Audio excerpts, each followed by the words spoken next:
What's going on there, YouTube? Welcome back to another comic book video. Okay, guys, so we are going to continue our coverage over the Trial of X era of X-Men comics. Now remember, when it comes to Trial of X, it takes place after the Hellfire Gala event. Of course, that was the big party that the mutants threw to kind of show other countries what they were able to accomplish in their short period of time being a country. Now, with that being said, though, when it comes to Marauders, we have to remember this is Kitty's Pride team, but they also technically work for the Hellfire Club. Now, remember, when it comes to the Hellfire Club, their main goal is to make sure that all trades are actually accomplished, meaning that if a country has a trade deal with COPPA, like let's say, for example, medicine, then it comes down to Marauders to make sure those medicine shipments actually get to those other countries. On top of that, Marauders also help mutants escape from countries that are not allowing mutants to actually leave to go join COPPA. Now, all that being said, we're covering Marauders number 26 and 27. Now, these two books right here are technically setting up the future for X-Men comics. And what I mean by that is this title right here actually got canceled after these two books plus one more. And the next one we're going to cover in the next video is the annual. And so after those last three books, the series got canceled. Now, it was relaunched back in 2022, but that series just got canceled as well. But again, these last couple books for this series is really more of setting up things to come down the road for the X-Men and possibly could lead to more problems or better things to come for the X-Men. And you see what I mean as we go through this book. And so to begin today's video, we actually do pick up with Sebastian Shaw and Emma Frost having a meeting with a particular character that we have not seen in a very long time. And of course, that character is Harry Leland, or you can call him Harry. Now, when it comes to Harry, Harry died years ago in X-Men comics. By the way, Harry was one of the original Hellfire Club members back in the Chris Claremont days in the 1970s. Matter of fact, I want to say 1979. Either way, though, when it came to Harold, he died. Now, he did die by the hands of Nimrod a few years back. But here's the thing, though. Over the years, he was brought back to life a couple times, but we don't count those because he come back to life for a story and then die by the end of that story again. And so we couldn't really say, oh yeah, Harry's alive again. But today, in this book right here, we can say that he is now back to life again. Because you do have Sebastian Shaw and Emma Frost kind of question him a tad bit, like, hey, what do you remember? And of course he says, yeah, I remember having a heart attack and then Nimrod attacking, and that was it. And then you have Emma Frost tell him, because you died. You died with that heart attack and Nimrod. And so that was your last memory because you had died. And so that is the moment you have Emma Frost and Sebastian Shaw show Harry what they have accomplished while he was gone, which was that they built a nation, a mutant nation, COPPA, and he finds it beautiful. He's like, oh my God, y'all did this? Like, this is great. All the mutants here together as one. This is beautiful. But then you have Sebastian Shaw and Emma Frost say, but we need your help. We need you to be the ambassador for the United Nations for us, to represent us at the United Nations. Can you do that? And he's kind of like crying. He's like, yes, I'll do that. Like, you guys brought me back to life at the perfect time with this beautiful country. And you want me to do that? Yes, I'll do it for you. Just like that. And so the very huge moment, but now the mutant nation does have somebody to represent them at the meetings at the UN. And so then we jump over to the Marauders. Now, this next section is going to be a tad bit goofy. And honestly, after I code this section, if you call it goofy, I will agree with you. But this section is very important. And the reason why, because it's going to begin the process of actually removing Iceman. Now, when we do pick up with the Marauders, right now, they're trying to make a delivery to a particular person in a particular country. Now, on their way there, of course, that is the moment you have Callisto realize that something big is coming out of the sky and heading towards them and their ship. Now, Kitty Pryde doesn't see anything at all until whatever that big thing is actually does crash in the water underneath their ship. And then we kind of find out it is Fang, Foom. And the reason why he's here right now, because he smelt their whiskey and he feels like he deserves to take that whiskey because he just got done with some big contest where he actually won the tournament. And so to celebrate, he wants to drink. And he feels like what the mutants have brewed when it comes to their whiskey smells great and he should have it. And so he begins the process of actually stealing the whiskey from the Marauders.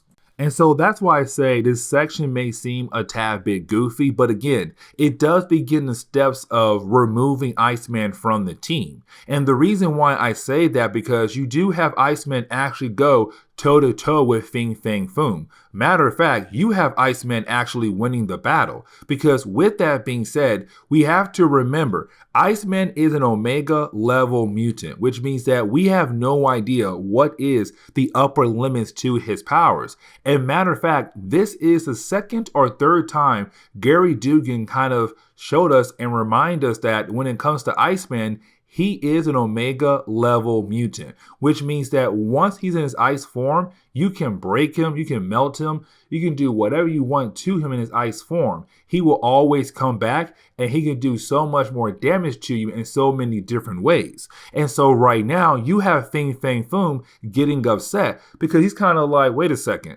I broke you in half, I literally chewed on you, I literally melted you, and you keep coming back. How is this possible? But once again, it's Iceman.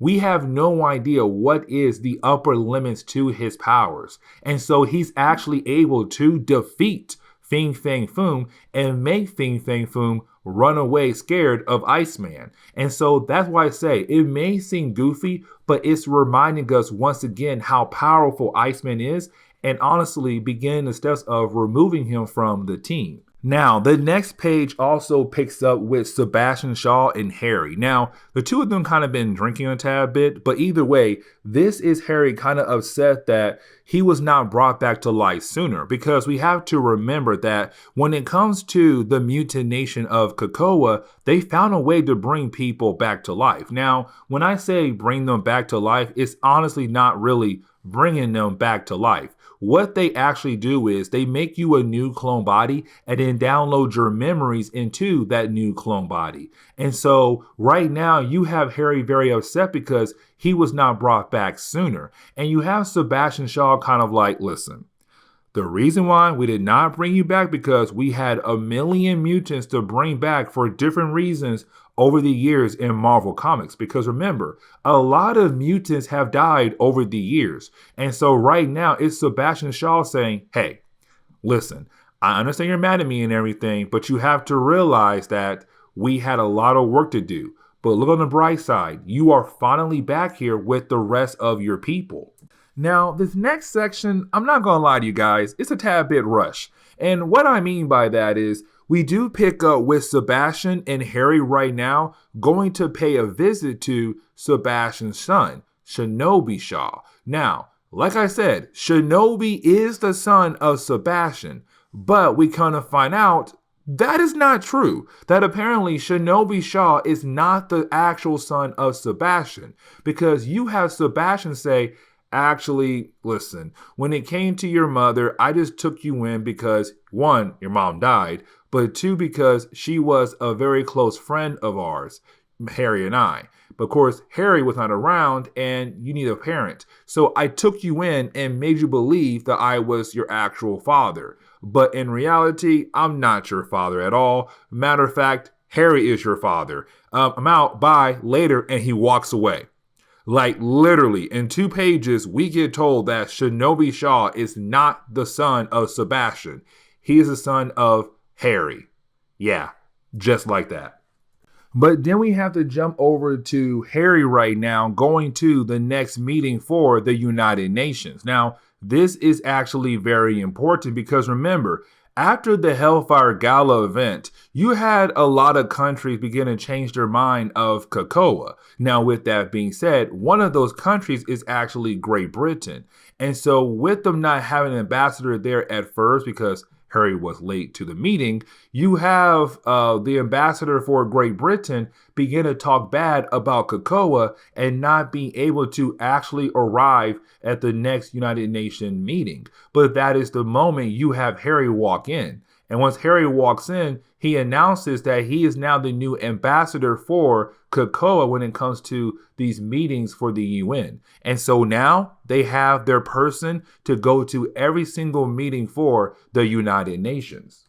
But then we actually pick up with a character known as Chantel. Now, when it comes to Chantel, we have to remember that she was part of the Hellfire Gala event, but she had to leave because she was dating Sebastian Shaw, but he was very abusive to her. And so Emma Frost actually helped her fake her death so that when it came to Sebastian Shaw, he would believe that his girlfriend had died, but in reality, she survived and she just ran away. But right now, we see her coming back to COPPA for the first time ever. And so right now, it's her trying to reclaim her spot in the Hellfire Club. On top of that, she was called by Emma Frost to rejoin the Hellfire Club. So getting into Marauders number 27, we actually do pick up with Kitty Pryde right now, meeting up with Forge. Now, when she does, this is actually a callback to the earlier parts of the Marauders series. And what I mean by that is, in the earlier parts of the Marauders series, this one right here, we learned that Kitty Pryde was unable to actually use Cocoan gates. Now, when it comes to Cocoan gates, they are technically gateways that mutants could use to travel across the world. Matter of fact, across the universe. The problem was, though, Kitty Pryde couldn't use the gates. Every time she tried, she would literally just run into the gate but not be teleported anywhere at all. And so she came to Forge hoping that he'll be able to figure out why in the world she can't use a gate. And unfortunately, he has no answers for her. And the reason why, because Forge is always working on different kinds of projects left and right. Now, he has not forgotten about her request to figure out why she can't use that gate. But either way, though, we still get no answer. And so she walks away, which honestly kind of leads this section to be really pointless. Then we jump over to Emma Frost. Now, when we do, this is actually Emma Frost right now, kind of telling us, the readers, that she's kind of done being in charge. She's kind of done being in charge and being part of the government as well. And what I mean by that is we have to remember, Emma Frost is part of the Quiet Council, the government system for COPPA, but at the same time, she's one of the 3 people in charge of the Hellfire Club. And so she's been a very busy woman. And so right now, it's her saying like, I'm tired of being so busy, because with me being so busy, it kept me away from actually having a chance to meet someone who I may actually like and want to be with. And so it's her saying right now she's lonely and she might actually step down from both her roles, one of the leaders of the Hellfire Club and one of the important people of the Quiet Council. And so it's her saying, if I do that, maybe, just maybe, I can go back to my old ways, and just maybe I'll be able to actually, find somebody. But then we actually pick up with Emma Frost right now, meeting up with Chantel. Now remember, Chantel was the lady who used to date Sebastian Shaw a long time ago, but of course she faked her death as a way to get away from him because he was very abusive. Now, with that being said, you do have Emma Frost and her meeting up right now on COPPA. Now, this is actually a very important meeting because they have been talking for a while before this meeting about the idea of Chantel actually rejoining the Hellfire Club like she did many years ago. But here's the catch though. Emma Frost, like I said earlier, is feeling a tad bit tired, a tad bit lonely. She wants to get away from the Hellfire life, but also the Quiet Council life. And so right now, it's Emma Frost telling Chantel, yeah, you may rejoin the Hellfire Club, but you are going to take my spot. And so for Chantel, she's like, wait a second. What do you mean I'm taking your spot? And so then we jump over to Bishop and Pyro. Now, when we do, we actually pick up with Bishop and Pyro right now meeting up with the Varendi crew. Now, when it comes to Varendi, they're kind of like the younger version of the Hellfire Club. So they do have their Black King, their Black Queen, their White King, and their White Queen. But on top of that, they're a whole lot younger than the original Hellfire Club. Now, with all that being said, right now you have Bishop and Pyro meeting up with the members of the Varendi crew. Now, Varendi has been the main bad guys of this entire series. And so you would think that they would notice Bishop and Pyro. But they don't. And that is funny. But you do have Pyro and Bishop right now pretending to be crime lords so that they're able to pull a scam on Varendi and get $12 billion. Because what Pyro and Bishop did was, yes, they are pretending to be two different crime lords, but on top of that, they also stole 3 helicarriers that those crime lords that they are pretending to be actually had. And right now they're trying to sell these 3 helicarriers to make $12 billion.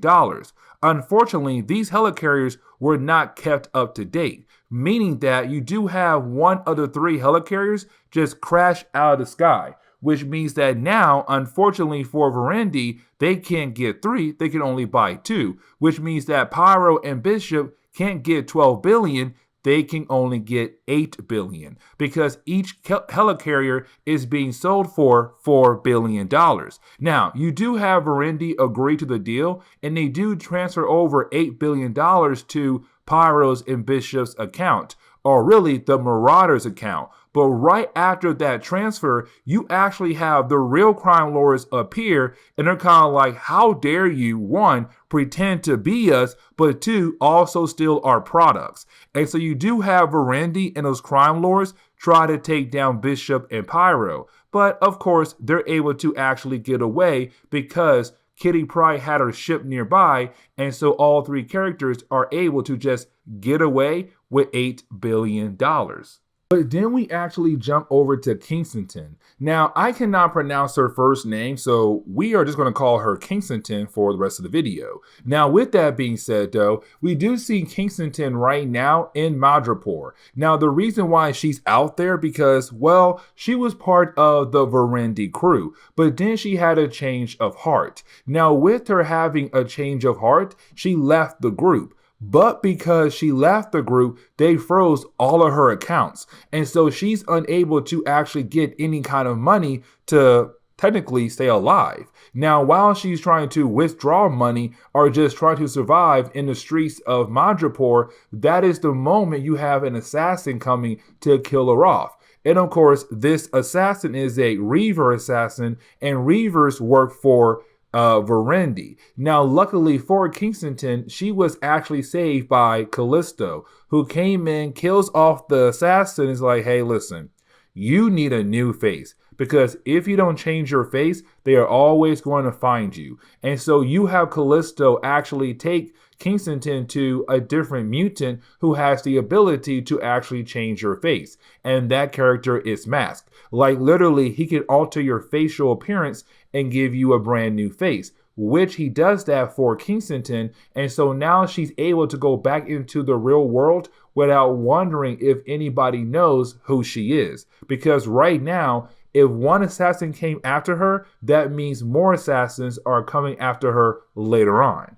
But then we actually pick up with Emma Frost and Chantel meeting up with Sebastian Shaw. Now, this is actually a very important meeting. And the reason why, because we have to remember, Sebastian Shaw and Chantel used to date one another. But again, because he was abusive to her, she faked her death as a way to get away from him. And so this is the first time they have met ever since she faked her death to get away from him. And now he's like, oh my God, you're back. Now he knows by this point in Marvel Comics that she did fake her death to get away from him because he was an abuser. But right now he's kind of like, oh my God, you're here. Like, you actually came to COPPA. You actually came back into my life.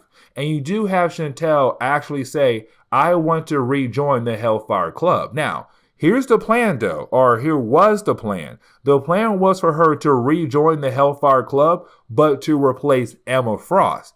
But then you have Chantel say, no, I don't want Emma Frost's spot. I want Sebastian Shaw's spot, to kick him out of the Hellfire Club completely, which means that then the Hellfire Club would be run by Kitty Pryde, Emma Frost, and Chantel. Now, Emma Frost at first is kind of like, there's no way that Sebastian Shaw is going to allow you to take his spot. But then you have Sebastian say, no, you can have it.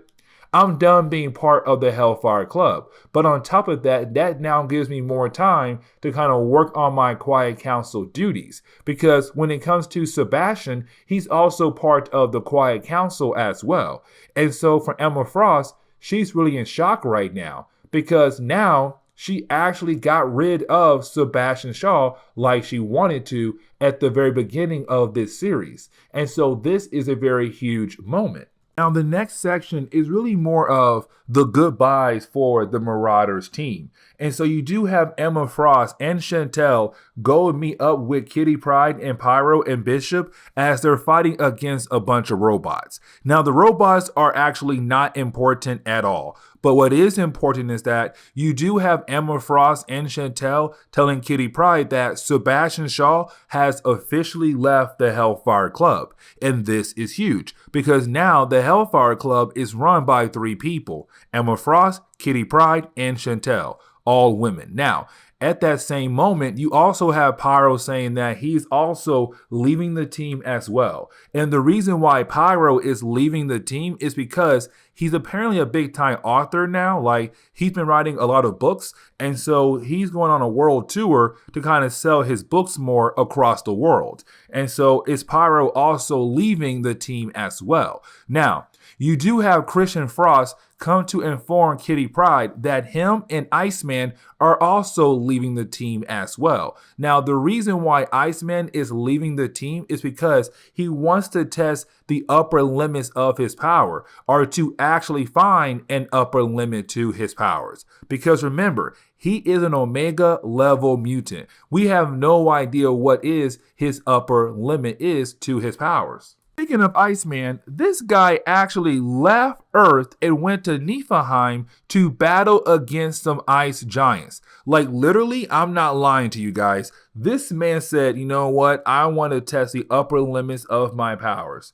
You know what I'm going to do? I'm going to go to Niflheim to fight against the ice giants. The same giants that usually fight against Thor. Like, honestly, that's a tad bit crazy. But either way, you do have Iceman showing us like, yeah, when it comes to his powers, that upper limit, right now it seems like he is not even close to hitting that limit. Which means that what else could Iceman possibly do? And matter of fact, when are we going to see that? But then we see Emma Frost actually meeting up with the Stepford Cuckoos. Now, this is the moment where we come to find out that Emma Frost is actually leaving the Hellfire Club. Oh, by the way, if you don't know who the Stepford Cuckoos are, the Stepford Cuckoos are actually clones of Emma Frost. But Emma Frost looks at them as her own daughters. She cares for them so much. Either way right now, it's her telling us, the readers, that she is leaving the Hellfire Club, but she is being replaced by her clones, the Stepford Cuckoos. All 5 of them are going to be the White Queen of the Hellfire Club. And each day, a different sister is going to take over the role of the White Queen. And so with that being said, it's actually Emma Frost leaving the Hellfire Club. Now, I do want to say the way this book is telling us, she is not leaving the Quiet Council. But at the same time, I could be wrong with her also leaving the Quiet Council as well. Getting into the last section of the book, we actually do pick up with Kitty Pryde meeting up with Reed Richards. Now, this is actually very important. And the reason why, because this is Kitty Pryde asking for Reed's help, saying, listen, I need your help to figure out why in the world I cannot actually access the Cocoan gates. I feel like I should because I am a mutant, but unfortunately I can't. And so this is her coming to Reed because Reed is the smartest person in the entire universe. Yes, Forge is usually the X-Men tech person, but right now she needs someone a tad bit better to figure out why she can't use those gates. But then that is the moment you have Reed say, listen, I will help you out, but you also had to help me. You must tell me a secret, a very important secret. What did Charles Xavier take out of my mind? Now that right there is a callback to the X-Men Fantastic Four crossover, because in that crossover, Charles Xavier realized what Reed did to Reed's son. And what I mean by that is, originally, when it came to Franklin Richards, he was a mutant. But then they said, nope, you're not actually a mutant. Your powers made you believe and us believe that you were a mutant, that you created mutant genes for yourself to have us believe that you were a mutant. But in reality, you are not. Now, at that same time, Reed did make a device to shut off people's mutant gene. And that right there was very huge because he was trying to hide the gene in his son so that the X-Men could leave him alone. But what Charles realized that Reed made a device that can shut someone's mutant gene down. But if that gene is actually shut down, that means that mutant can no longer use their powers. And that right there is very huge because now it gives Reed the ability to honestly make more of those to shut down the mutant race. And if that plan actually falls in the wrong hands, then that gives someone else the ability to do the same thing to all mutants across the board. But Charles Xavier took that idea, all those plans he had, out of Reed's mind. And the reason why, because he's afraid of the future if those plans fall in the wrong hands. But on top of that, he made sure that if Reed ever tries to think about that plan ever again, unfortunately, he will be unable to actually think about it and actually pull it off. And so this is Reed telling Kitty, if you want me to help you, you have to tell me what Charles took out of my mind. And you have Kitty honestly agree with Reed. She's like, yeah, I'll help you out. And so now they have a deal. And this is where we are going to end today's comic book video. So please leave me a like down below and subscribe. But guys, I'll see y'all next time. Later.